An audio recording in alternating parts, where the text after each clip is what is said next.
A dark, psychological horror story about a man who moves into an old isolated house and finds that he is not alone. There's something in there with him.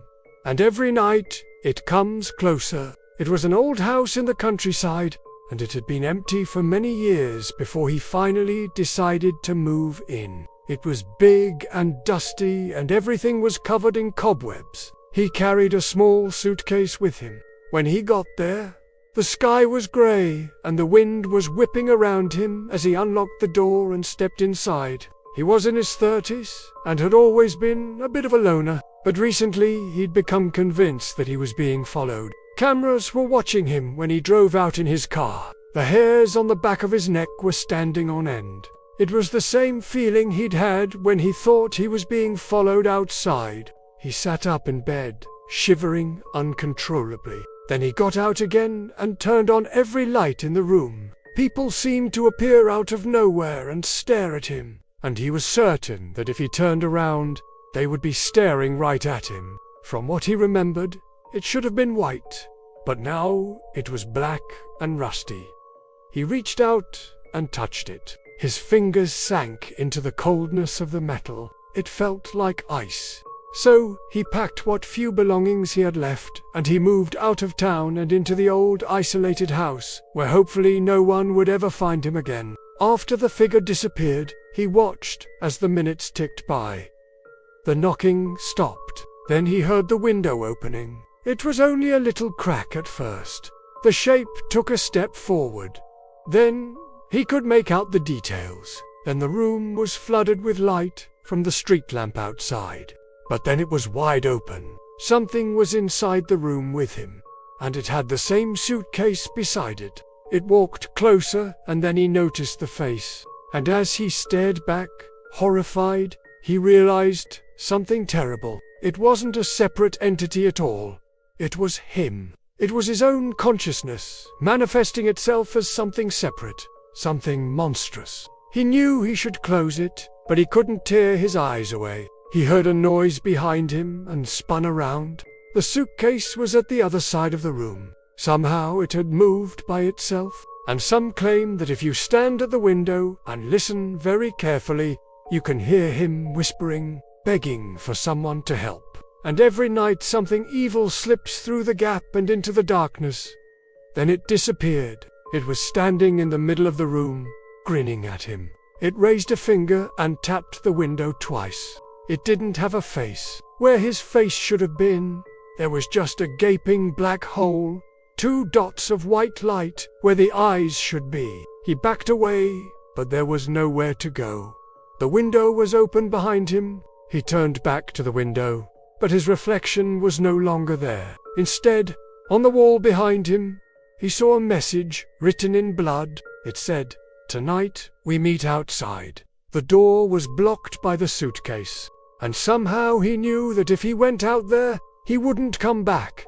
And a twisted grin that stretched from ear to ear, just as he was beginning to think it was just some trick of the light, the figure reappeared, walking back towards the window. Again, slowly, it opened the window wider and let itself in. Then it vanished into the darkness. As soon as it got dark that night, he placed a camera on the bedside table aimed directly at the window.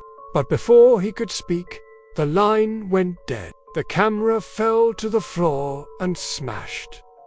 The room plunged into darkness. Someone or something was outside. They were slow and heavy, and they were getting closer. Then he heard a knock at the door. "It's coming from the window. Don't open the door. It's coming from the window. Don't open the door." And then it began to whisper. It was just a whisper, but it was in his ear. "Don't open the door." The window that had been closed during the day was now open. He knew for sure, because he hadn't closed it. "It's coming from the window." And then, just as quickly, the lights came back on. He watched as the shadow of someone or something entered the room and walked over to the window. Slowly, the figure reached out and pushed the window open. He threw the covers off and got out of bed. He walked over and shut the window, and then he lay back down. He set the timer so it would record whenever it was triggered by movement. Then he lay down in bed and watched as the seconds ticked by. At least, no one would find him until it happened again. There was just one bedroom on the ground floor, and as soon as the sun went down, it became clear that the only light in the room was the single bare bulb hanging from the ceiling. It was coming from the bedroom. It wasn't much of a sound, but it was definitely open.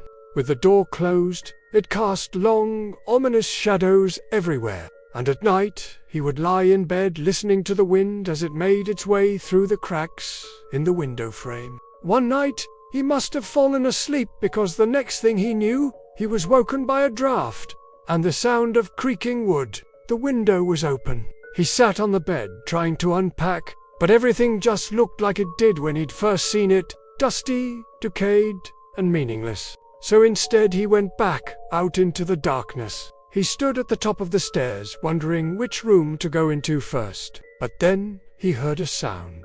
As the days passed, the weather grew colder. But as he tried to get back to sleep, he could feel something on his skin. There was nothing there, but the window was open again.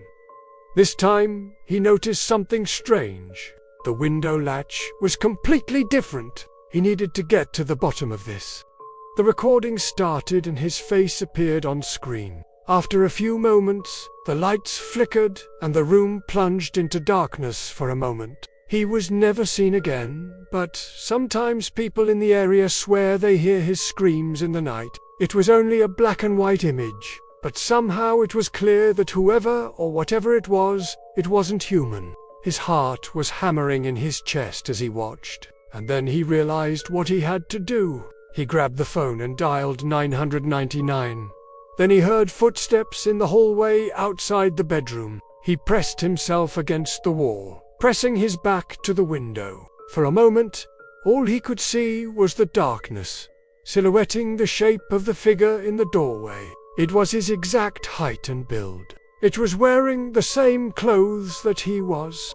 Then it spoke. Its voice was raspy and dry, like leaves crunching underfoot. "Do you want to come outside?" And then it repeated, "Do you want to come outside?" Still, he couldn't help himself. What was he supposed to do? He turned back to face his doppelganger. He stared at the window in disbelief as the wind howled around him, and then he felt it again.